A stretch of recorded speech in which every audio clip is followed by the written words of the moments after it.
మాజీ మంత్రి కేటీఆర్ పై criminal case నమోదైంది. సీఎం రేవంత్ రెడ్డిపై అసత్య ఆరోపణలు చేశారంటూ కాంగ్రెస్ నేత బత్తిన శ్రీనివాసరావు ఫిర్యాదు ఆధారంగా 0 ఎఫ్ఐఆర్ నమోదు చేసిన హన్మకొండ పోలీసులు కేసును బంజారాహిల్స్ పోలీస్ స్టేషన్కు బదిలీ చేశారు. ఆ ఎఫ్ఐఆర్ ఆధారంగా పోలీసులు కేటీఆర్ పై ఐపీసీ సెక్షన్ 504, 505 కింద కేసు నమోదు చేశారు. సీఎం రేవంత్ రెడ్డి 2,500 కోట్లు వసూలు చేసి కాంగ్రెస్ పెద్దలకు పంపారని ఇటీవల కేటీఆర్ చేసిన ఆరోపణలు దుమారం రేపుతున్నాయి. దీనిపై మండిపడుతున్న కాంగ్రెస్ నేతలు కేటీఆర్ పై పోలీస్ కేసు పెడుతున్నారు.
రేవంత్ రెడ్డిపై కేటీఆర్ అనుచిత వ్యాఖ్యలు చేశారంటూ నిన్న హనుమకొండ పోలీసులకు కాంగ్రెస్ నేతలు ఫిర్యాదు చేశారు.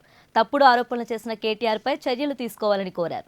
నిరాధార ఆరోపణలతో ప్రజలను తప్పుదోవ పట్టిస్తున్నారని, శాంతి భద్రతలకు విఘాతం కలిగేలా కేటీఆర్ వ్యవహరిస్తున్నారని ఫిర్యాదులో ప్రస్తావించారు.